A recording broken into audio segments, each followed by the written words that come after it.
Join our Patreon. Do you really want to know? We are Myth Vision. Welcome back to Myth Vision Podcast. Your host, Derek Lambert. And today we have John Knight Lundwal, Dr. John Knight Lundwal. How are you doing, Doctor? Doing great, Derek. Glad to be back. I'm glad. Soon. I know, man. This is good, though. Every time I enjoy when you come on because it's not as strenuous on me. I don't have to. I don't have to pull stuff out of you. You have so much information, ladies and gentlemen. He's the author of Mythos and Cosmos: Mind and Meaning in the Oral Age. And John's thesis is an interesting one. If you're not familiar with his work, go down in the description. You see the book on the screen. Go check out the book, because for the longest time, I'll spare you the details. He might even touch on it as we do the show. He usually does, because he has a unique position on this. It's when you go back to oral people prior to writing, a lot of people, if you will, actually, you know what, John, I'll let you break this down, because you're the one who's the expert in the field here. But in particular, your thesis on the orality to written and how that works from mythologizing history to historicizing mythology. You've touched on this prior, but in your book you go in depth, which your thesis is completely different than all the other mainstream people in this field, if I'm not mistaken. Yeah, actually, there's a lot of innovative. Look, I spent years studying different theories of myth, and quite shockingly, in the 20th century, every theory of myth omitted orality studies.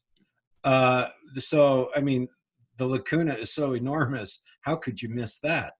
And so, I spent several years reading, Havelock and Ong and Goody and people in the field since the 1960s who developed the orality sort of way of looking at history. And none of this, there's scholars that argue against them, right? I mean, the scholars will argue against everything. But once I began implementing this kind of field of study into my main field of study, which is ancient mythology and ancient religion, and then adding to it something that the orality guys missed, and that is ancient cosmology, because that's everywhere. Then I've got a synthesis. We're going to talk about that tonight.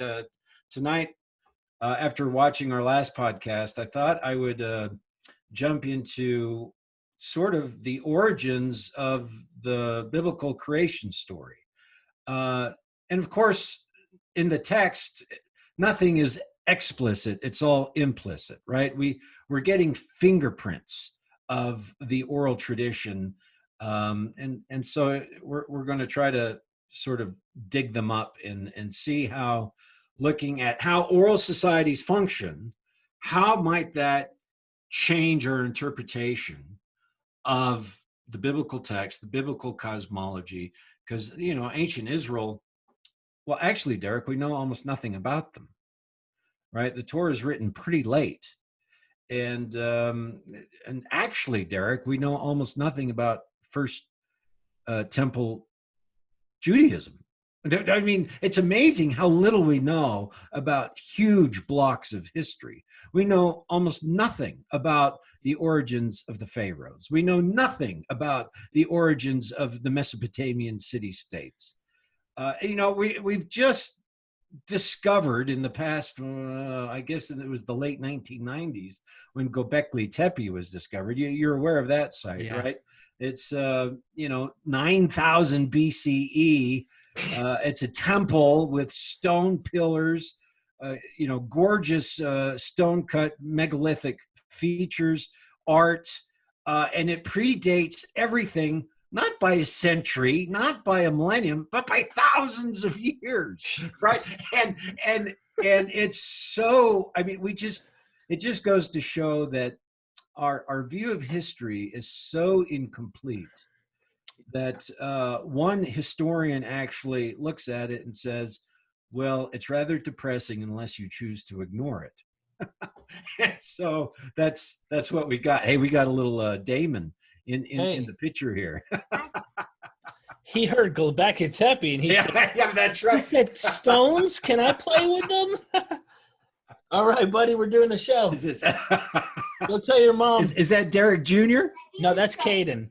Oh, You already are. Go ahead, poke your head one more time. He said, can I be in the show? hey, Caden. Say hey to everybody. Hi, jeez. Hi, Hey. hi, Caden. Nice to meet I you. always been on my cornies. Yeah. Okay, now go get mommy. Go get mommy. Go get mommy. All right. Sorry about that. So, yeah, this is, I mean, what you bring up is interesting. And if we don't know anything, and I don't want to stop you from where you're going, so keep that in mind if you wanted to keep rabbit trailing. If we don't know much about that, all we can do is go off of the sources we have, and maybe even the sources that the biblical authors were using in developing some of this stuff. It can kind of say a lot, I think. So you were saying, I'm sorry.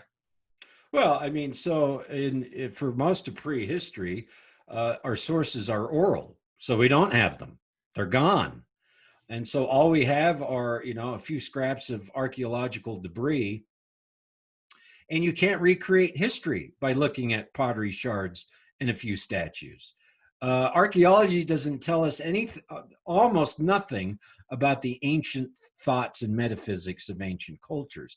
And as a result of that, we have filled in their metaphysics by subsuming 99,000 years of human history under sort of this Darwinian paradigm of, pre-rational, semi-primate, evolving out of the cave kind of thought. We either do that or we romanticize them and say, oh, they're super spiritual and they're shaman warrior priests who are connected with the landscape.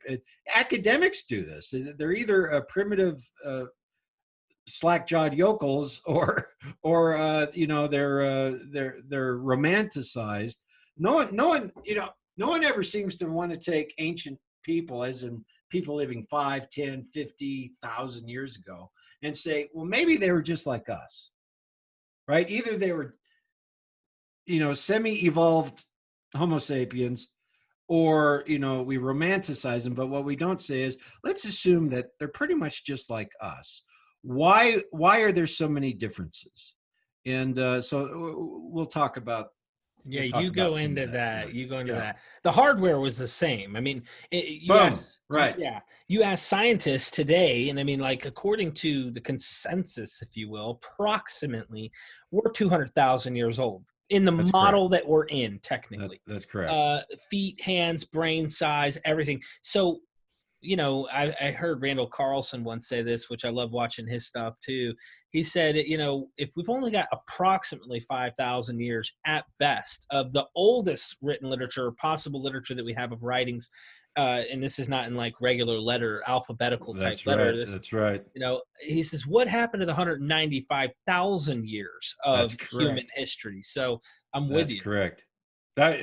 Exactly.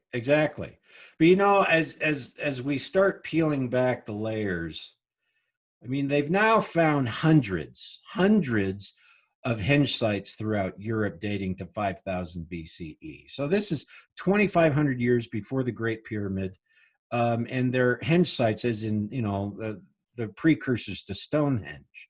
They would be wooden hinges surrounded by a ditch with 2 or 3 openings. Some of them are aligned to solstice, sunrise, and sunset positions. So already, 5000 BCE, we've got evidence of astronomical observations. Well, why wouldn't we? The human beings, 5,000, 6,000, 7,000, 8,000 BC, they domesticated animals, they domesticated plants. You know how much work, how much intellectual intelligence that takes? But somehow we just want to put them in the dumb box. And in any case, this has nothing to do with tonight's presentation. But actually, let's get to tonight's presentation. Yes, sir. All right, Derek, I always try to PowerPoint my podcast. I am a very visual guy. So, that's why I do this. And I think it helps people. Some people, they just listen to the audio, but some people actually watch the YouTube video. And if they do that, then they can at least follow along. Tonight, I thought, again, we're going to talk about biblical cosmology and the origins of the creation story in Genesis. Now, and of course, this is the reconstructed origins, because we just mentioned we have so little as far as, the oral tradition doesn't survive. We get fingerprints of it in the biblical text, and that's what I'm going to try to follow tonight. Let's see if we can lift some of those fingerprints and see what that might do for us. In order to enter our discussion, I'm going to set up some context. In the ancient world, Derek, all oral societies had a creation story. We call them their creation myths. But again, the word myth is not an ancient word. They didn't have that word. They never told a myth. That's our category that we assign to them, right? Because they're, proto-rational, pre-scientific, half-evolved, people. So they are dealing with myths. Turns out myths are very rational observations of nature and the cosmos as conceived of by oral minds. All right. So you said it. They're operating on the same hardware that we're operating on, but they are operating on slightly different software. Orality structures thought, literacy structures thought. So this is an entirely different epistemology, an entirely different way of codifying, storing, and transmitting knowledge. And we've forgotten it. So we have to reconstruct it. It's not easy to do. All right. So one thing we know is all oral societies had a creation story, a creation myth. This story was the most important one. Now, the way a lot of these creation stories are treated, both in popular culture and in academia, Derek, is that, sometimes we treat them as like they're campfire stories, or, the stories that you gather around and the priest tells you, like maybe like at a church meeting, right? But that's not what creation stories were in the ancient world. So let's give a couple examples. Well, actually, let's hop to the next slide here. This is my contribution to myth studies. This is how oral societies layer, store, codify, transmit their knowledge from generation to generation. Okay?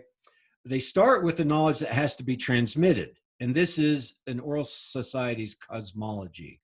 Their cosmology is the observations of nature, of the above and the below, of actual nature, trees, rivers,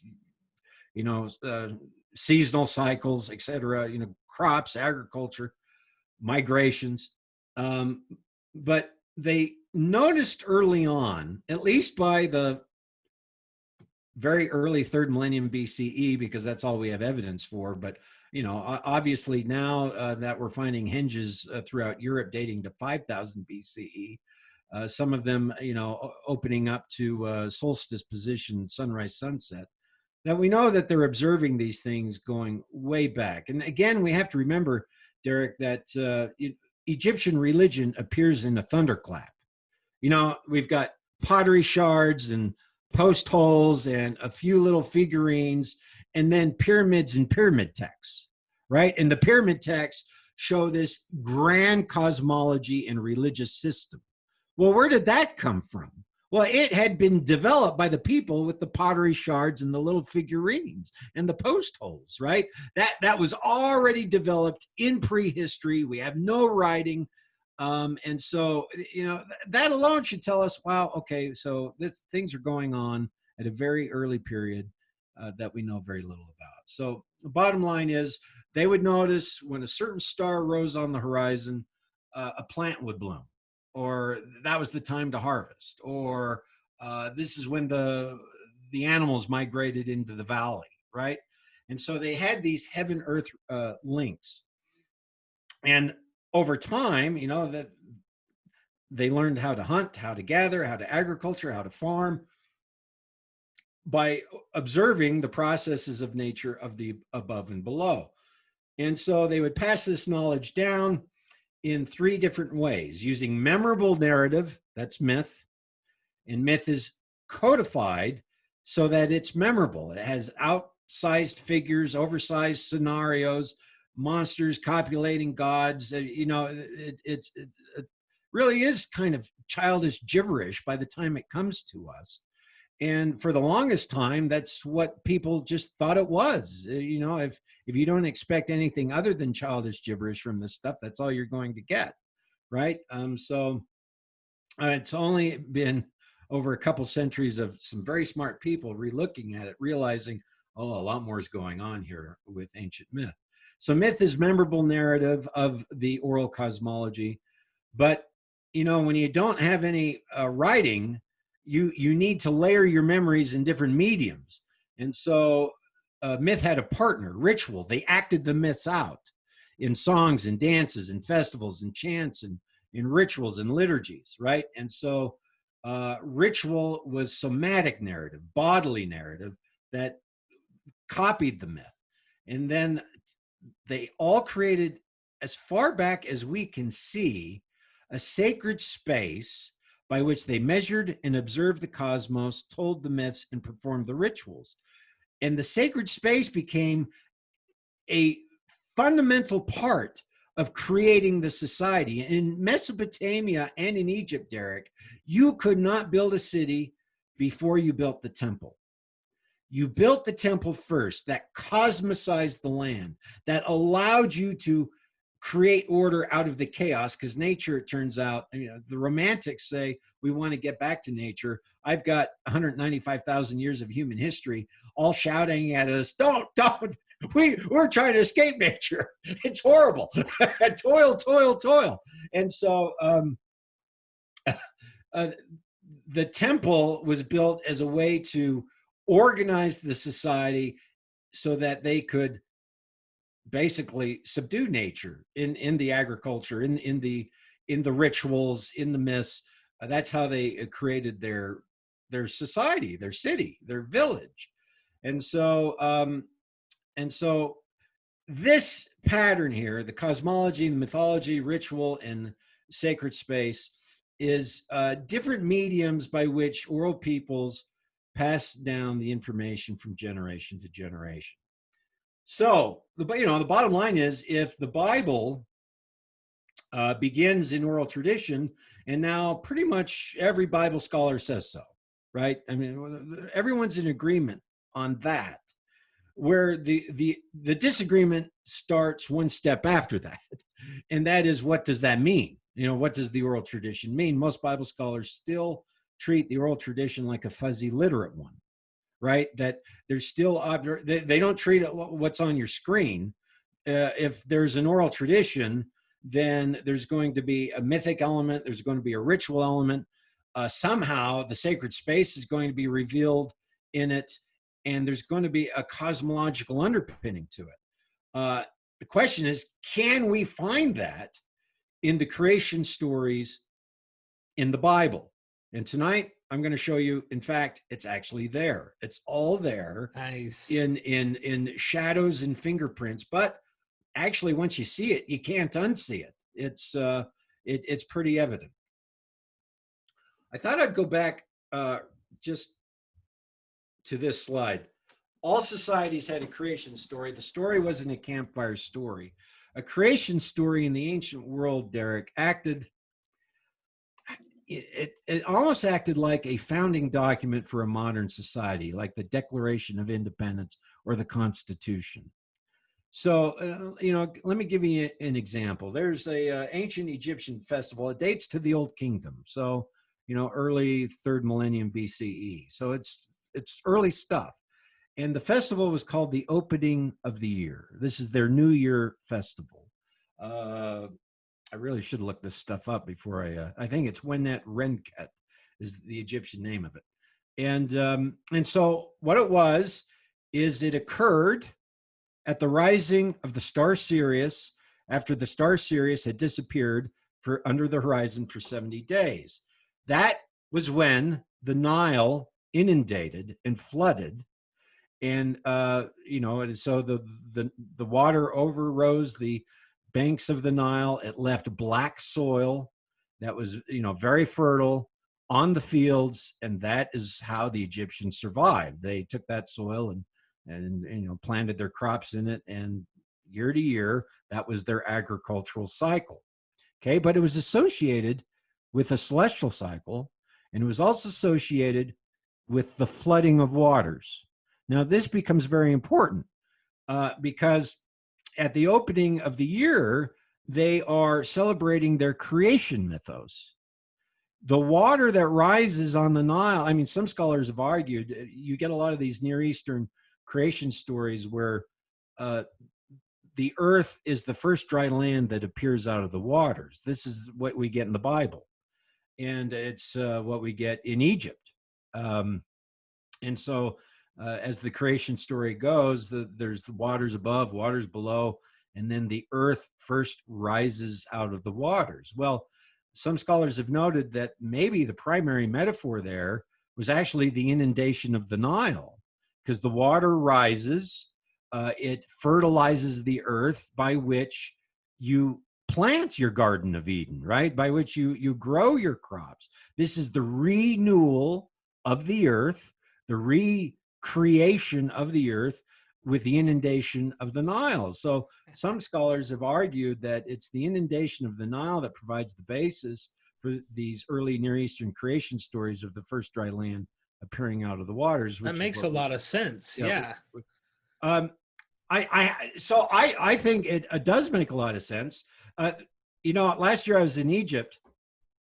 I'm rabbit trailing already, and I promise you this will be under 90 minutes. I am so sorry. But last year I was in Egypt, and I was 500 yards away from the Great Pyramid on the causeway, and we were there's a shaft there called the Osirian Shaft, and it's this 60, 70 feet vertical shaft cut in the rock.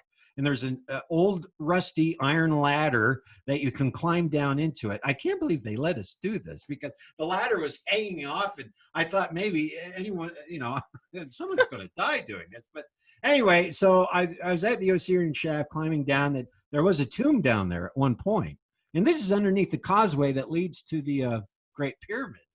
And as I climbed down, there's limestone bedrock, and I saw. Fact. Do you see that? I don't know if you can see that. Yeah. That's a sand dollar, right? Fossilized sand dollar. I bought one of those because that's what I saw embedded in the limestone, a fossilized sand dollar. Wow. And then I realized, these guys are cutting so much stone. I mean, all these monuments, pyramids and temples and obelisks, right? And as they cut through the stone, it's filled with fossils that are all sea fossils. And so quite frankly, it would be very easy to say that the dry land appears out of the waters above and below, because that's their actual experience. They're cutting the rock and they keep running into sea fossils, and some, they don't know plate tectonics, but they do know that somehow the earth itself is filled with sea fossils. Wow. So how does that work? What's really interesting, though, still rabbit trailing here. I will get back to the topic. If you look at that sand dollar, that 5-pronged image is the exact image of an Egyptian star. That's what they carve on their ceilings in their tombs and temples. And so the star is actually the image of a fossilized sand dollar, right? And it makes you realize that the waters above and the waters below, they represent it as a starry region, right? And the earth emerging out of it. We keep going to terrestrial images, so the Nile and maybe the oceans, but as I'm going to get into here, they resolved this as the starry world was the primordial waters. In fact, it's the Milky Way, right? In Greek cosmology, in the creation story, Oceanus surrounds the flat disk of the Earth, and Oceanus is the Milky Way. And so, in any case, I'm back here to the creation story, the opening of the year. They celebrated this festival. During the festival, they celebrated the death and rebirth of Osiris. That was part of it. They celebrated the creation. They celebrated the inundation of the crops, and this is their planting season. And so the creation story then has all these fingers. It has a religious element in the Osiris cycle. It has an agricultural element in the crops. It has a political element as the pharaoh and the royalty oversee it all. And once you understand that, you realize, this creation story is actually sort of the entire network of how the society works. It's running their agriculture, their economy, their religion, and their politics. That's what the creation story was doing. And so, no, it's not a campfire story, right? It is a festival. It is a ritual. It is a myth. It is a cosmology. It's being kept in tune with Sirius and the agricultural cycle, the solar cycle. It's all of that. And that was, and so as we go outside of Egypt, we find the same patterns in ancient India. They would celebrate their creation story on the day of the new year, and all the inhabitants of a village or city, all of them, would show up together and perform a ring dance around the village or city. And this was a reenactment of the creation. It renewed the created world, recosmicized. This is what the Egyptians are doing when the land gets refertilized with the inundation of the Nile. They're just analogically performing a ritual that renews the world, right? Based around their temple, because the priests are the ones that dance around the temple.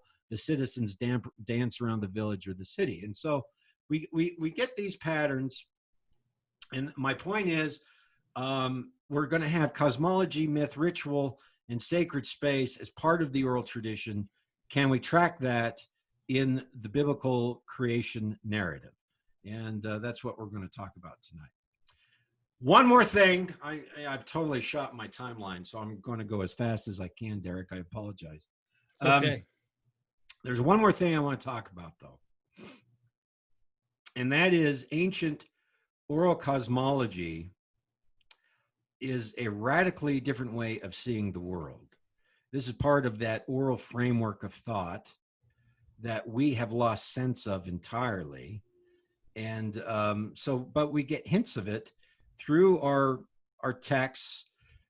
We have to remember, I'm going to give different examples, but every culture applies it a little bit differently.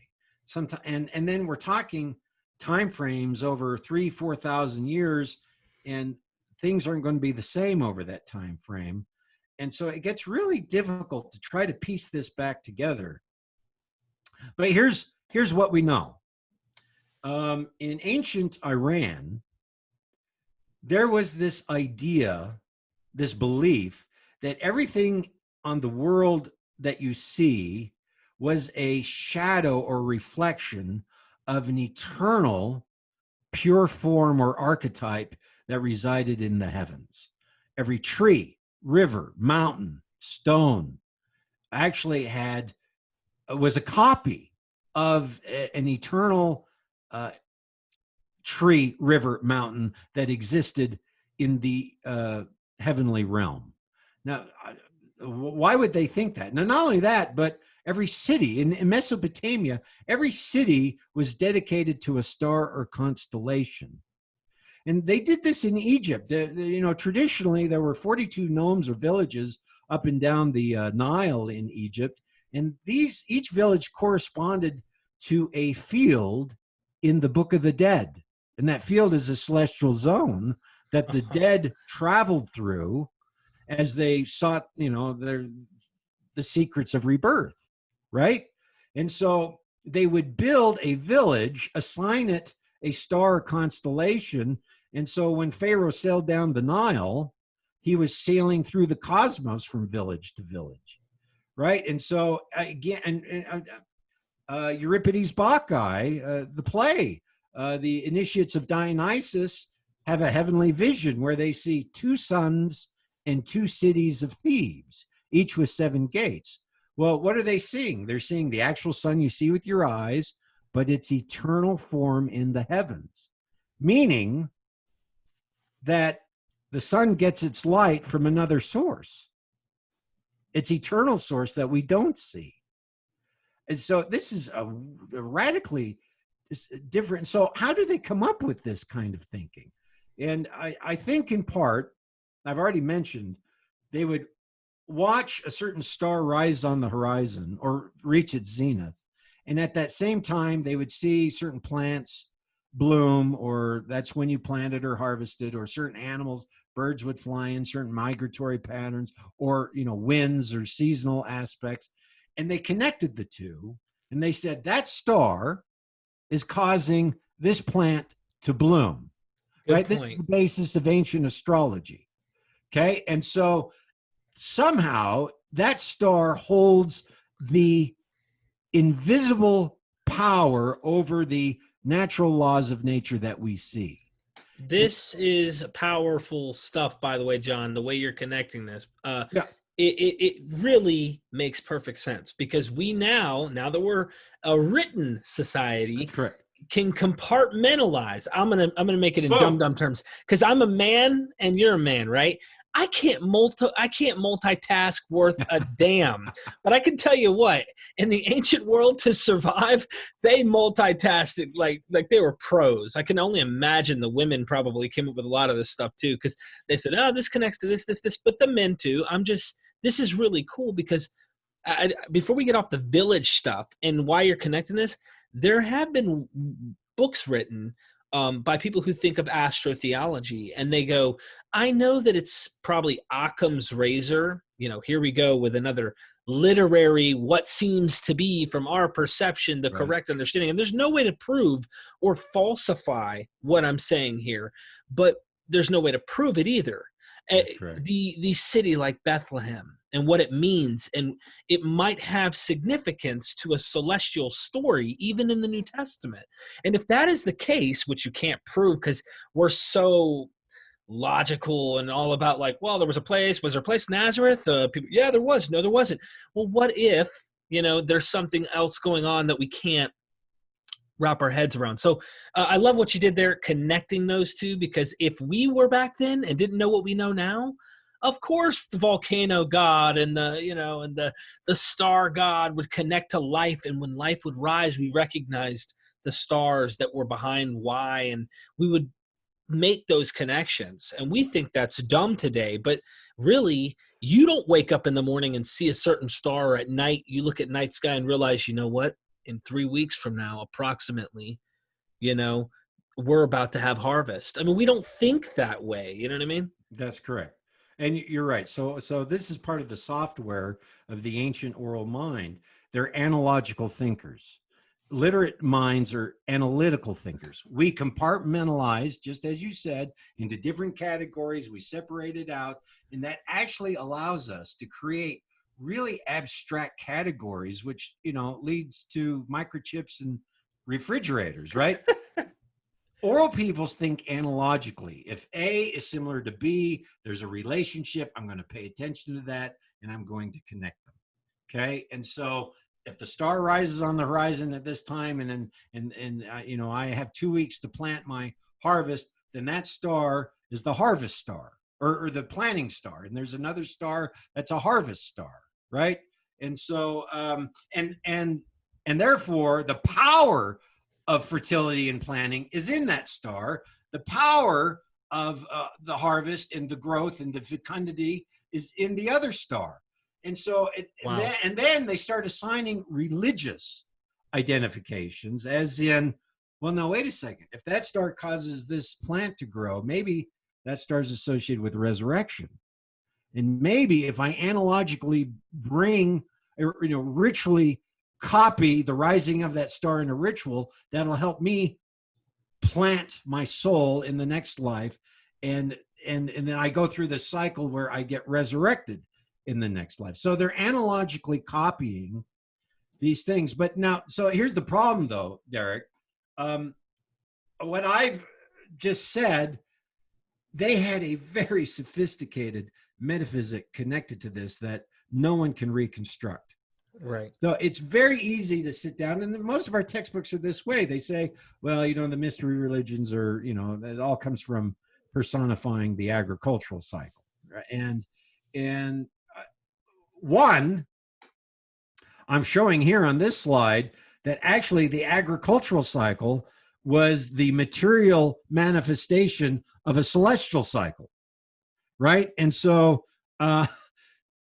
and so, when we actually read the pyramid texts, no one knows what they mean, but what we do know is everyone's traveling through the stars to become a star. They're not traveling through the fields to become a cob of corn, right? It's all astral imagery. And so, and it's the same with the Epic of Gilgamesh. It's the same with the temples, which are reflections of the macrocosm. They're bringing down the powers of the eternal world to cosmicize the land in the material temporal world. All right. Real quick before you move on, because I know you're about to. I was wondering if the orality of connecting things the way you did, the way you were explaining how they connect, I wonder if that found its way into writing, chiastic structures. It appears there's an orality to chiasm, or the chiastic literary structures utilized by writers, where they would connect, one thing, and you might not hear it for 3 or 4 sentences, and then they connect it again in almost like a poetic, almost like there's a sequence to it, a heartbeat to the literary device being used there in a chiastic way. I don't know. Well, actually, so the writers of the Bible, gosh, they're geniuses. Some of the stuff they do with the text, and maybe we'll get into it tonight. I've already blown my timeline. I'm trying to get this in under an hour and a half. Please go ahead. Most of this is not part of my presentation, so I've got to move on. But move on, brother. Move on. But I think you're right that just to add to that, I'm talking about the foundations of astrology, and I think astrology as a science emerges sometime in the middle to early 3rd millennium BCE. And what happens there is it's this oral way of thinking, this oral cosmology wed to the new invention of writing, because the Mesopotamian astronomical priests had a word for the constellations. They were star writing, and they were literally the writing of the gods that, if you could read, would foretell the future. If that star foretells when this plant needs to be planted and harvested, then this other star just might foretell whether the king wins the battle or not. I mean, again, we don't think that way, but analogical thinkers think that way. And now that they have this new tool of writing, they begin overlaying that on the stars and constellations. And now everything is a written message. And this turns into a formal science. The academy is the ancient temple priest cult. And they're all trying to read the writing of the gods using astrology. And what was astrology? It was a way to manage the state, right? We even get ancient astrology wrong. It wasn't birth charts. No, they were actually trying to manage the state, to try to get everything in the city state to match what the cosmos was doing in its annual cycle. If you could do that, you would have a powerful city state. Your crops would never fail. Your king would be glorious in battle. So they were just trying to line everything up to the cosmic cycles and trying to interpret that. And so bottom line is, let me move on. Dreamtime, that's the Aborigines of Australia. They have a tradition where all people are related to the stars. People come from the stars. This, by the way, is huge in Native American tradition. the tribes descend from the star world. You know, the Hopi, I don't have time for it. The Hopi, whenever a newborn baby is born, they recognize that the soul in that infant just came from the star world. So they'll take the newborn and put it in a completely dark room, no light, for 20 days. Only the mother and a couple women can attend the baby, because the baby is adjusting from the pure realm of the star world to the material realm, where it's a tough life. You have to get up the next morning and go hunt a buffalo and find some plants to eat, and you know, it's a tough life. And so there's this sort of beautiful symmetry where everything, starting with the human being, is belongs in the star realm, and the life is preparing yourself to return to the star realm. All right, so we get the same. The Iroquois Native Americans believed in a race called the Ongwe, which are star people who manage the plants and every material thing you see on the earth. Well, this reminds of this last example, Plato's allegory of the cave. This is another reflection of the same kind of thinking, where Plato says that you know, all of our human experiences is like we're sitting in a cave, and everything we see is really just a shadow on the wall, and the reality of it exists behind us in the true heavenly world, where the realm of pure forms, and we're just looking at the shadows. And he actually is quite literal about this in his book Phaedrus. Phaedrus ascends to the heavens, where he sees the true heaven and the true earth and all the true pure forms. And so what we're dealing with then is a cosmology where reality exists in the heavenly world, and everything we see here is a shadow, is a copy. And in order to sort of maximize the fertility and the creativity and the potentiality in this world, we're going to try to copy the stellar cycles or the star world in our culture, okay, and in our religion. All right, so now the question is, do we find this kind of pattern at all, whether it be the oral template of cosmology, mythology, ritual, and temple, whether it be oral cosmology in the eternal forms or archetypes in the heavenly world? Do we find this at all in the creation story of Genesis? Because if it's there, then we're looking at a fingerprint of the oral tradition. Because once they write it down, most of the stuff disappears. I mean, how do you write that stuff down? When you write a myth down, you're just writing a narrative, and everything that's attached to it, the rituals, the temple, the agricultural cycle, and all these secret religious aspects to it, none of that gets written down, right? And so do we find any of this in the creation story? And it turns out, actually, yes, we do. So I'm just going to quickly blow through this. You know the 7 days of creation, Derek, right? Day one, the foundations of the universe are laid with a statement that Yahweh makes, or Elohim, and that is, let there be light, right?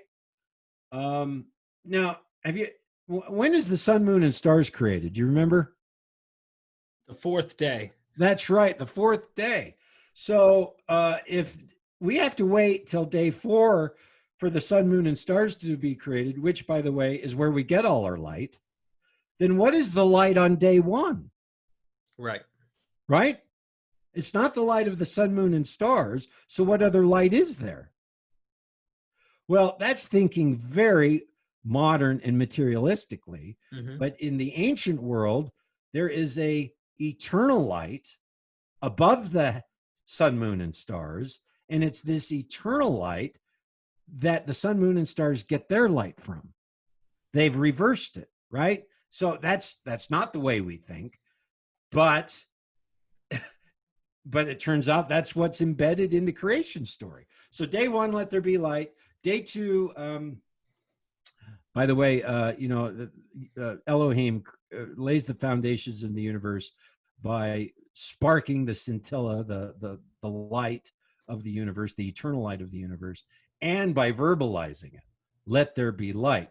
The Spoke. idea, the spoken word, the idea that the universe is created by the word, John 1, in the beginning was the word, and the word was with God, and the word was God. That's a very old idea. That it goes into Egypt, right? The Shabaka stone, Memphite theology. Ptah creates the universe by uttering the God word, right? And so this is millennia before, well, centuries before Christianity. Some scholars would argue millennia before Christianity. All right, so day 2, we have this interesting thing. The waters above and the waters below are separated. And again, most of our textbooks, still in modern academia and biblical studies, tell us the waters above are the rain clouds and the waters below are the oceans or the salt waters. And this is how they conceived of the universe. Well, I just went over that actually the rain clouds have an eternal archetype in the star world, and the oceans have an eternal archetype in the star world. And so what is it? Is it the rain clouds in the oceans, or is it, is it a firmament beyond this world? Day 3, the first dry land appears out of the waters. All right, so then we get the next 3 days. And there's a parallelism that exists here that, hopefully you can see. Day 1, there is light created, but day 4, the sun, moon, and stars are created. Day 2, waters above and below are created, but day 5, the birds and fish, or the material existence of the above and below, are created. Do you see that? Yeah. First dry land on day 3, but all the living things on the dry land, the material existence of the dry land, occurs on day 6. In other words, the first 3 days are the eternal archetypes of creation, and the next 3 days are the material manifestations of creation. So this is an echo of that old-time cosmology where everything existed in the star world. Now, yes, the Hebrew scribes have altered it a bit, but you can see, yeah, actually the imprint is still there. And then, of course, day 7, we have God who rests after the 6-day creation cycle. But the Hebrew word for rest really should be reside. He resides over his creation because now he's not taking a nap. He is residing in his temple, which is the microcosm of the macrocosm he just created. Now, suddenly, this links us to, that opening of the year festival in Egypt, where Osiris resides in his temple at the rising of the star Sirius, the inundation of the Nile, as the world is recreated. Yahweh resides in his temple at the first day of the year. We'll get into that. As the society renews their covenant with Yahweh by reciting their creation story. Any questions? No, that was the chiastic structure. I was kind of referencing that earlier. That was on point though. Hey, your screen's covering part of my quote. Hopefully I can remember it. All right, so that's point 1 about the creation story. The sequence actually has a parallelism in it, which kind of shows us that there probably was an original oral cosmology that we've talked about. Now we've got something else that I think is really interesting. In Plato's Timaeus, there's this dialogue between an Egyptian priest and Solon. He's one of the founding fathers of Greece, one of the ancient wise men of Greece. He supposedly lives sometime around 700 BCE. And the dialogue is really interesting because the Egyptian, are you familiar with it at all, Derek? The Egyptian priest, he basically says, "Oh, you Greeks, you're such young, foolish children. You think that you're all that. You are at the end of a very long history that you've entirely forgotten." Is this the Atlantis reference? Yeah. Okay. So it starts getting into that. But this conversation specifically, the Egyptian priest says, look, civilization collapses over long periods of time. The creation is destroyed.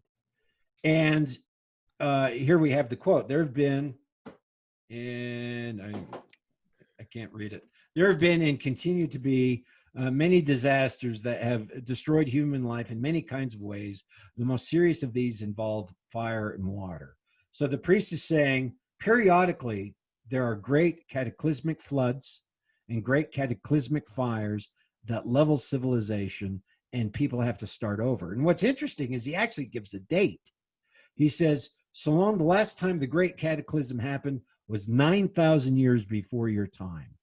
Now, where's the Egyptian priest getting this? And of course, modern scholars are arguing over this. Some of them say it's a mistranslation. It's not 9,000 years, but it says 9,000 years, right? So, that's 9,700 BC, the end of the last ice age. Right. The Egyptian priest is saying, 9,000 years ago, there used to be a mighty civilization in Greece, but it was laid waste. And so just now you're starting to eke your way back up out of the pothole, right? So he's talking about these large cycles of creation, destruction, recreation that go through global floods and global fires, or worldwide floods, which to them would be everything they knew, right? So that's Plato's Timaeus 22c. Now, so what, how far did that cosmology extend? Well, it's coming from an Egyptian priest, which means that the Egyptians had this cosmology, right? And by the way, that dialogue, the Egyptian priest recites the myth of Phaeton, which is the Greek chariot driver. He goes to the house of the sun and says, I want to drive the chariot, the solar chariot, and Helios is his father, and Helios says, you really shouldn't do that. I promise you can do anything, but please don't ask for that, because you're not strong enough to control the solar chariot. And Phaeton says, no, give it to me. And so he drives the solar chariot, and he can't control it, and the sun careens too close to the earth, and it burns. And it careens too far away from the earth, and it freezes and floods, right? Here are these creation cycles, right? And so finally, everyone is complaining that this guy is killing everyone on earth. So Zeus takes out a thunderbolt and kills the chariot driver. He falls to the earth. And what's interesting is the Egyptian priest recites this myth. It's a Greek myth, but he says, oh, we have this myth.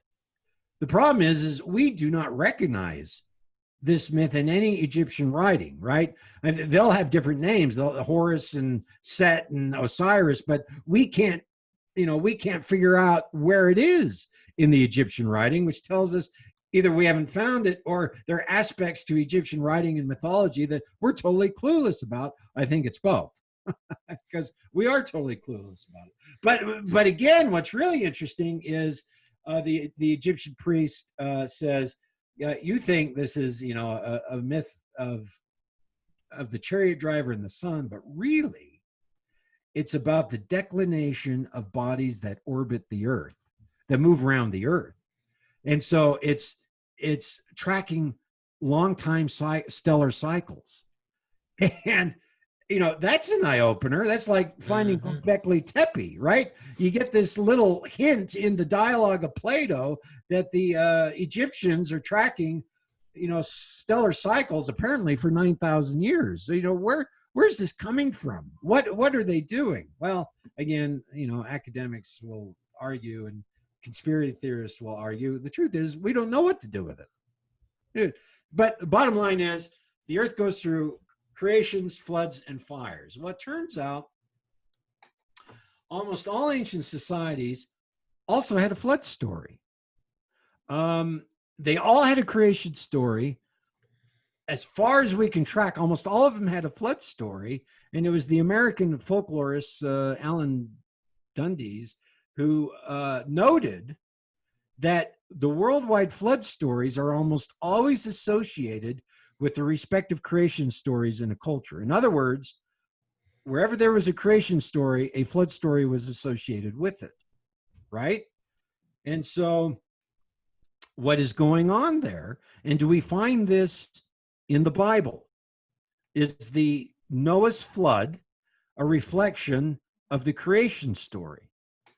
So here's what I'm going to do. I'm going to show you, I'm going to blow through this as pretty quickly. Okay. Your viewers, I've got all this PowerPointed. They can look up the scripture references, but I'm just going to show intertextual comparisons between the creation account and the flood account in Genesis to show that, in fact, the two stories are the same story. Okay. So let's do this. Creation account, Genesis chapters 1 and 2, flood account, Genesis chapters 6 through 9. We begin, by the way, this isn't an exhaustive list. This is just what I pulled out of the hat when I put this together, right? There are a lot more comparisons to make.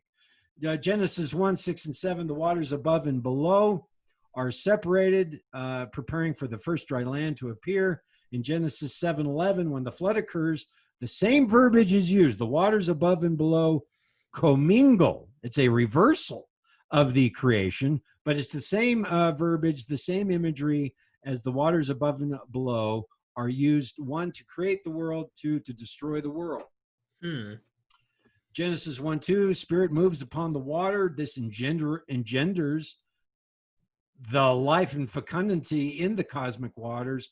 Genesis 8:9, Noah sends a dove upon the waters. The whole point of this is Genesis 1:9, the first dry land appears out of the waters.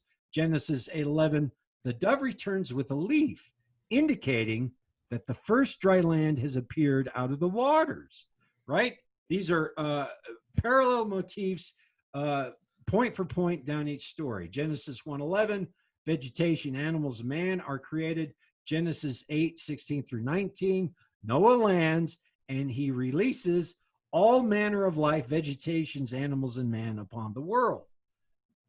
Genesis 1:28, God commands Adam and Eve to multiply and replenish the earth. Genesis 9:1, in the exact same language, God commands Noah to multiply and replenish the earth. All right, so here are just a few parallels to show, Derek, that the flood story in Genesis is a mirror image of the creation story in Genesis. So what is going on there? Well, first off, we know in all other cultures, the flood and creation stories are linked. And so, yes, that's true of the Hebrew, the Israelite account. It's true of the biblical account. But then, you know, as Plato says, there's also a destruction of fire. Do these links continue with the story of Lot and the destruction of Sodom and Gomorrah? And it turns out, yeah, they do. So let's track those down.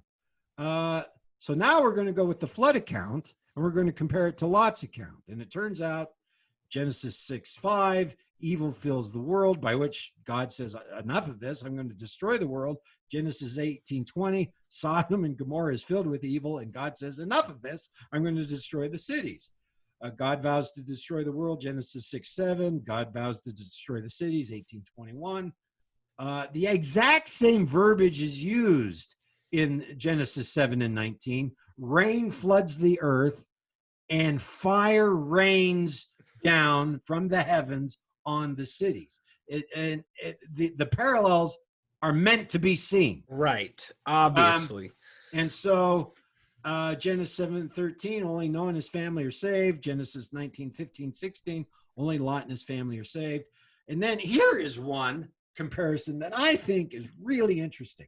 And by the way, I don't know what to do with it, but in Genesis 9, after Noah, you know, the ark lands on Mount Ararat, he releases the animals, the world is renewed, recreated. That's the purpose of the flood story in part. And then we get this really interesting scene where Noah becomes drunk and he collapses in his tent, and his sons walk in. They see his nakedness. They cover him up. And then Noah wakes up and realizes that someone saw his nakedness and covered him up. So he curses the child that covers him and blesses the other children. Okay? Well, what's that all about? Good question. But then we have a parallel scene with Lot. So Lot escapes Sodom with his 2 virgin daughters. Remember, there's that whole scene where, the people of the city want to take the angels that have come to Lot and, do whatever they want to do with them. And Lot says, no, these people are under my protection. You can take my daughters instead. Right? You can rape them all you want. And so this is really, it's odd. And the text doesn't explain that. It just states it as matter of fact. But Lot is meant to be a foil to Abraham. So there's an internal logic to what's happening here. But Lot becomes drunk because his daughters think that the whole earth is destroyed. This is a echo of the flood narrative where the whole earth is destroyed. Lot's daughters leave Sodom and Gomorrah, and as they think all the earth is destroyed, no one's left to repeople the earth, and so they get their father drunk and impregnate themselves with him. And so there's irony there. He offers his daughters to the mob, and they refuse, and in the end, he's the one that impregnates his own daughters. I mean, it's brilliant irony that the scribes are purposefully embedding in there. So it's almost an ancient version of Shakespeare going on there. This literally goes back to Genesis 3:2 with Adam being naked. Boom. Right. And so exactly. So both of these are a parallel to the creation account, where Adam and Eve are naked. The serpent says, "Eat of the fruit of the knowledge of good and evil." Eve does. She causes Adam to do. They realize they're naked, so they clothe themselves. And then God shows them and says, "Who told you you were naked?" And he offers a curse and a blessing. So that's the point. We have the same motif in the creation story. It's repeated in the flood story, and it's repeated in the fire story. And so we have these parallels running between all these stories, which are really interesting. So now the question is, why is that? So there's a couple explanations. One explanation is, well, maybe the Hebrew writers just decided to parallel these stories in this way, the way they wrote them. Just sort of, let's just make these stories copies of each other. The other explanation is the origin of the stories were copies of each other. That was retained in the oral tradition. So when the scribes wrote them down, they retained it, even though they modified each story, but they kept the parallelisms in there. And I think that's probably the accurate answer. Originally, the creation, the flood, the fire, all belonged to the ancient cosmovision of the Israelites. Okay? And so then these stories retain basically the parallels and copies of each other. But now, do you remember this slide? This is the oral tradition, right? If a story descends from the oral tradition, would we be able to find elements of each one of these different mediums embedded in the story? Okay, we've just gone over some of the cosmology and the narrative itself, which is the myth. Is there any ritual imagery or temple imagery in the stories? If there is, then we might be, this is our tell that this belongs to an ancient cultic oral tradition, right? Which, by the way, might help us reinterpret the text. We don't have to interpret it as a literal, newspaper editorial. The earth is 7,000 years old, right? This is a completely different cosmology and a completely different epistemology. So maybe we should just, step back and say, we don't have to go there, right? Well, it turns out, those fingerprints are in the text. So I thought I'd point those out. First, let's start with the creation story. And I've already mentioned this in our last podcast, Derek. If you compare the creation account of Genesis 1 and 2 with the account where Yahweh tells Moses in Exodus chapter 40 to construct the tabernacle. This is the first time the temple is built in the Mosaic era. Okay. If you compare these two accounts, what do you find? Well, actually, here's what you find. Day one, Genesis count, the foundations of the cosmos are laid. Step one of the erection of the tabernacle, the posts and the stakes and the foundations of the tent are laid. Okay, that seems pretty simple. Day two, the firmaments, the waters above and below are divided. Step two, you divide the Holy of Holies from the rest of the temple via the veil. You place the ark in the Holy of Holies. So this literally is dividing the sacred space, the firmament above and the firmament below. Day three, the first dry land appears and the fruit of the earth appears. Step three, you insert the tables. So the Holy of Holies is called the Debir, and the chamber outside of the Holy of Holies is called the Hekal. There's a veil that separates them. When you step through the veil, there are two cherubim that are in the Holy of Holies that guards the Holy of Holies. There's a throne, and there's the Ark of the Covenant, and it has been argued in the earliest temple traditions, the menorah or seven-tiered candlestick was in the Holy of Holies. In later times, that gets put in the Hekal, in the chamber outside of the Holy of Holies, okay? So step three in erecting the temple, you place offering tables in the Hekal. This is the chamber outside of the Holy of Holies. And on the table, you place bread. This is offering bread, but it's not the offerings of sacrificial animals. It's the offerings of the fruit of the earth. And so it's a parallel to day three where the first dry land appears and the fruit of the earth appears. Day four, sun, moon, and stars are created. Step four, after you place the table and the bread, is you light the candlestick and the lamps in the temple. Now, it's dark in there. Why don't you do that right up front, right? Why as soon as you put the ark and the veil up and you separate the Holy of Holies from the Hekal, it's dark. Why don't you light the lamps then, right? Why do you have to put the tables in and put the bread in and then light the lamps, right? Well, actually, they're just following the sequence of the creation days. That's why, right? And so day five, life in the air and waters. Step five, you burn the incense, which is representative of the life in the air, and you slay the sacrificial animals, okay? Day six, you create the animals. There's a little overlap there between step five and day six, and humankind is made on day six. Step six, the priests are anointed to become high priests so they can enter into the Holy of Holies. Day seven is a day of rest where God resides in his temple. Step seven, after all that happens, the cloud of Yahweh appears over the temple where God resides in his temple. Bottom line is this. When you compare the creation account to the construction of the temple account in Exodus 40, what do you get? You get two parallels of each other.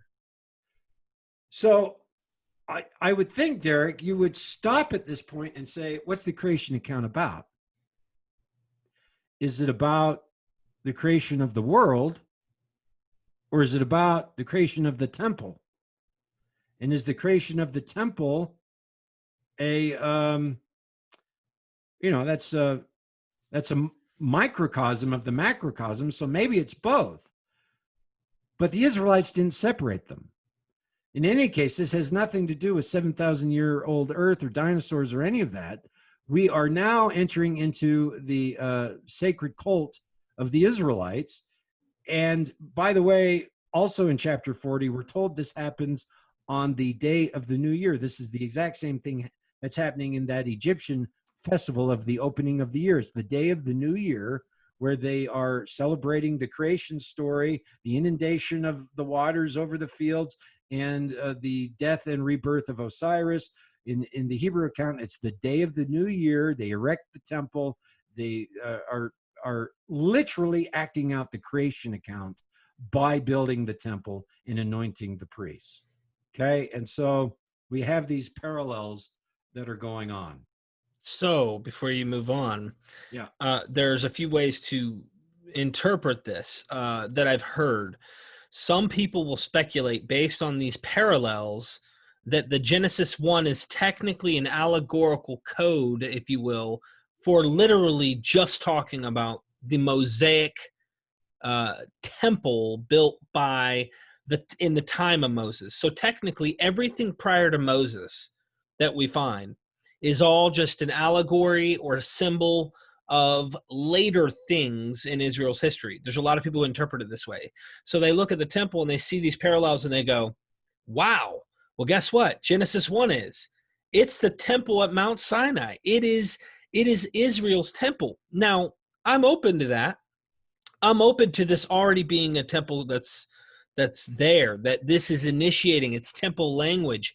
But to devoid that from the reality of the world around them, as above, so below, the principles, like you said, on not being able to disconnect those, I think you can't just throw out the cosmology of, in some sense, we're not talking ex nihilo here either. We're not trying to say out of nothing God spoke, okay? But it has this implication of creation to the actual material world that we do see around us and above and so forth.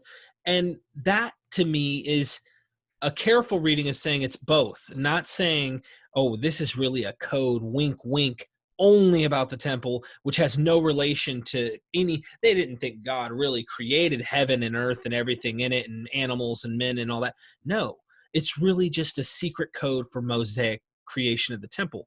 And they called that the creation. So technically there is places where you can find where the Mosaic creation is the temple and God's people, Israel and such, and he calls it the creation. But is it only that? Because then you start running into problems, in my opinion. You redefine things like what death means when Adam dies. And this is a common tool that's used by a group of theological-minded people such as myself called full preterist. I had to stop here to kind of give you something on why this is important. They don't really have this in the back of their mind. They want to be theologically correct to make sure the Bible is harmonized to the end. And what they've done is they said, well, when God said in that day you eat of the fruit, you'll surely die, he wasn't talking physical death because they would have died that same 24 hours. That's how they define it.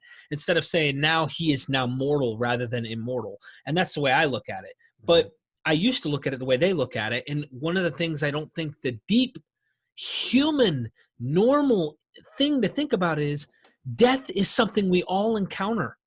And if you don't think they had a story on why death is, the literal physical death, why it exists, and that they had a hope for something beyond that in this story, then I think you're missing the point. What they've done is they've redefined the term. They say death, and no, it's an allegory for spiritual death or covenantal death or something where they just weren't right with their covenant with God, not physical death. But to me, in my research so far, as I've left that movement and began to start looking bigger, just like there's a creation account to all worldviews, there's an explanation behind death for many of them as well, and a hope for something beyond or something like that. That's kind of like the rabbit trail that happens. If you think Genesis 1 is only talking about the Mosaic covenant at Mount Sinai, only, not saying it wasn't written around that time, it wasn't incorporating the actual temple there, but creation itself, as we have in a sense understood, not out of nothing necessarily, maybe they did have that idea, but it's not what I'm implying. I guess what I'm saying is like John Walton, I'm sure you've heard of him. Oh, yeah. You know, the mode in which creation is active. See, the guys will say Adam is Abraham or Adam is Moses. This is how far the interpretive method goes for them. They say that everything prior is an allegory to something later in history, in Israel's history, and that Adam is actually the one with the law, knowledge of good and evil, which would be probably Moses, or they would say it's Abraham. And they go so far as to go all the way when Paul says, from one man, all the nations of the earth. Well, wink, wink, from one man, Abraham, all the nations, 12 tribes of the land. That's how far they interpret things. So I wanted to mention that to you to kind of give you why I think your method of saying it's both is important. They couldn't disconnect it and just say it was just this. There was a bigger picture in their mind, as well as a microcosm, the macrocosm. Well, right. I'm linking this to oral society and oral cosmology, and so So what you're talking about is that's recontextualizing. And I'm recontextualizing it by saying this is how oral societies work. So this is the matrix in which the early Israelites would have lived. But look, we have huge lacuna in our text and in our history. It's fascinating that there's no mention of an afterlife in the Old Testament until the book of Daniel. Right. Right. And so that most scholars say, well, the Israelites didn't believe in an afterlife. Right. The famous Hebraeus Robert Alter, I love reading his translations, says, there's I think it's the story of Balaam, where Jacob's afterlife is mentioned. And in a footnote, Alter says, well, they didn't have a belief in an afterlife. So he retranslates the word afterlife as after time. And he says, because they didn't believe. I find that really hard to believe, that there was no belief in an afterlife by the early Israelites. In fact, I don't believe that. I'm with you. In fact, even if the text doesn't say it explicitly in cases, you've shown enough evidence connecting it to things like Egypt and other ancient Near Easterns, where they did traverse an afterlife experience in some way, so. We know nothing of the actual esoteric rituals that occurred in the tabernacle, in the temple of the Israelites. All that we're given, we get the animal sacrifice, we get the sacrificial lamb ritual every year, where the sins of Israel are laid upon the lamb and it's sent out into the wilderness. That's all we get, and a lot of scholars assume that's all there was. I don't think so, right? Again, in these ancient oral societies, the most sacred things are never written down. The most central ritual elements of the temple would not be recorded, ever. And so there's so much we do not know. And it's like the Freemasons. I heard, like, there's a secret thing that, like, if I tell you, I'm going to have to kill you. And it's like, I found out later, if I'm not mistaken, someone was like, it's a handshake. And I'm like, what the? Like, who gives a crap about a handshake? Anyway. All right, let me just move on. So, look, if there are temple images in the creation story, and the flood story is a repetition of the creation story, are there temple motifs in the flood story? Right? Well, let's look at that. Again, I'm just going to fly through this. Genesis 6:22. Actually, there are only 2 times in the Torah, all of the Old Testament, the Tanakh, where God explicitly instructs man to build something, to do something. And that is his instruction to Noah to build the ark, and his instruction to Moses to build the tabernacle. And it turns out that there is an execution formula in the Hebrew that is used in both accounts that are identical. When Noah finishes the ark, I should have read this before I did the podcast, but it goes something like, and Noah finished the ark, he did all that God asked him to do. And then in Exodus 40, the exact same verbiage is used, and Moses finished the tabernacle. He did all that God asked him to do. It's a weird grammar that's used, but it's an execution formula. And scholars have noted they're identical, and therefore the Ark of Noah and the tabernacle of Moses must be related in some way, right? Well, it turns out they are.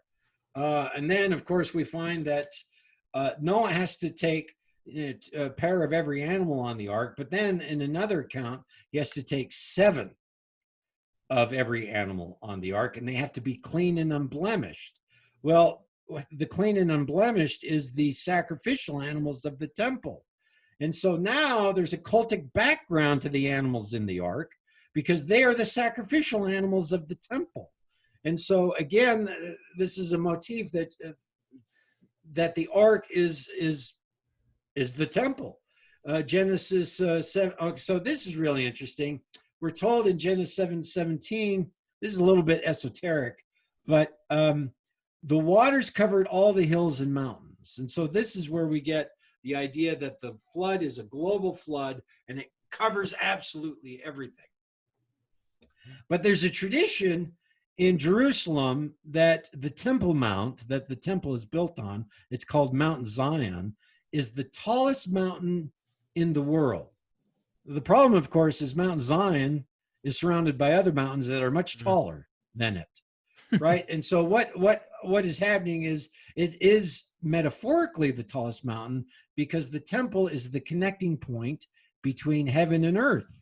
It is the place where you reach the heavens from the earth, and that's why it's the tallest mountain, right? So the whole point of the waters being above all the mountains is to get the ark above them all. It's the tallest point that connects heaven and earth. It's a temple motif. We do not recognize that. The ancient writers would have recognized that.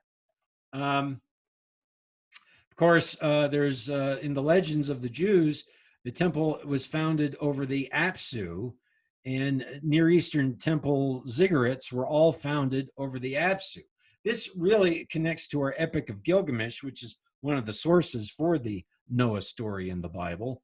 If you're familiar with that, Gilgamesh goes to the underworld to find the secrets of eternal life, and he meets Utnapishtim, and he asks Utnapishtim, how do I get eternal life? And Utnapishtim says, I'll reveal to you the secrets of the gods, and he tells him the flood story. And in this story, Utnapishtim builds an ark, right, which is a 7-storied cube. Well, a cube isn't a boat that floats in the water, right? So what is that? That doesn't even make sense. Well, turns out the ziggurats were a series of stacked cubes, and some of them were 7 layers of stacked cubes representing the 7, ancient levels of the cosmos. And so Utnapishtim's ark is a temple, and it's built to travel through the Apsu, the underworld heavenly waters. And so we get this cubic imagery that is temple imagery in the Epic of Gilgamesh. And so returning to the Hebrew temple, the Holy of Holies is a cube that is built over the Apsu. According to the legends of the Jews, there is a hole underneath the Holy of Holies, which leads to the heavenly underwaters, right? The underworld waters. And so the temple cube, I actually have tracked this image of the cube as the sacred space through multiple traditions in Greece, Egypt, Mesopotamia, the Bible. And so it's actually a fascinating discussion that one day when we talk about the great flood myth all by itself, we can get into. Anyway, and so the ark is constructed in 3 vertical levels. The temple is constructed in 3 horizontal levels: Holy of Holies, Hekal, Outer Court, and these are the 3-tiered universe. And so the bottom line is there is tons of temple imagery in the flood story, just as there's tons of temple imagery in the creation story. So again, they're layers of each other. Heaven, earth, and sea. Heaven, earth, and sea.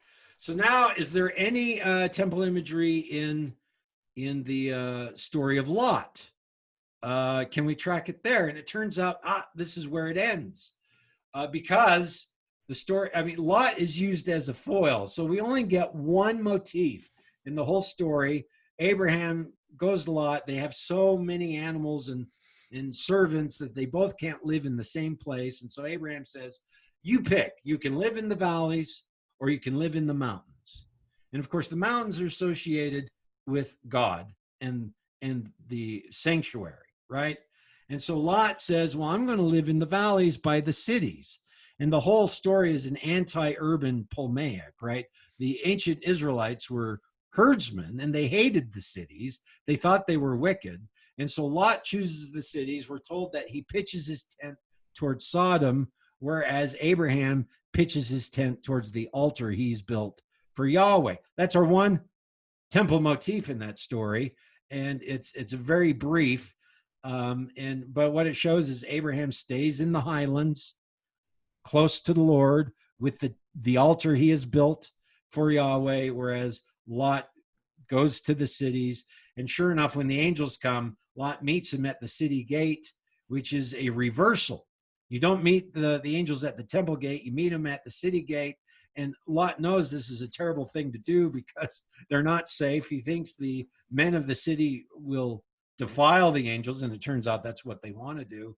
And so the only way Lot escapes the destruction of Sodom, of the hellfire that rains down, is to return to the mountain, return to the sacred sanctuary. That's what's implied, but it's very subtle. So look, I think I'm just going to end my presentation there, because I don't know how long we are, but we've already surpassed what I promised that it would be. Yeah, I think literally any second the Lord's returning at this point. That's how long it's. No, that was just wonderful. Yeah. So I'm just showing that we have these parallels in the book of Genesis. I am connecting them to the oral tradition of cosmology, mythology, ritual, and sacred center. Those hints are all retained throughout the cosmological stories of Genesis. And so now the question is, how do we reinterpret them as a result? And we can save that for another conversation, but I'm sure your audience can figure out. The one thing we can't do is take it literally, right? But that doesn't mean there's not an enormous amount of beauty. The way the Hebrew scribes actually record these stories is quite elegant. And so I'm just going to end with this quote from my book, Mythos and Cosmos, where I say, what we think about the universe, its origin and structure, turns out to be the box that contains our imaginations. This point cannot be overstated, as civilization's ultimate framework of cultural imagination is its own cosmology. So there's a lot to be said about that. The ancient Israelites built their cosmology around, their temple, their creation story, their sacred cycle, their agricultural cycle, if they grew, and so there was layers of religion and politics and economics and agriculture all within it. But at the same time, there is there's an elegant metaphysics that's contained in there. I'm probably not going to get into it because my 90 minutes is well up. So that's what I've got for you tonight, Derek. Any questions? That was wonderful, brother. No, actually, everything I tracked with you on, that was really well done. You made me want to go and actually try and find more parallels on purpose. You know what I mean? Because they're there. I know they're there. There's a lot. Yeah. There's a lot. So anyway, there are a lot of believers I don't think notice or even care, but this stuff is really interesting. And so maybe if we do another, we can talk about the great flood myth in the Near Eastern tradition. I promise you, I've got stuff that is new, that no other scholar has tackled it. And so it's really fascinating. Please so do. Until next time. Yeah. Derek. Yes. God bless you, brother. Dr. John Knight Lundwal, everybody, go check out the book down in the description. And like I said, he always brings PowerPoints, good visual representation. He knows what he's talking about. Show him some love. You guys go down in the description, get the book. And don't forget, we are Myth Vision.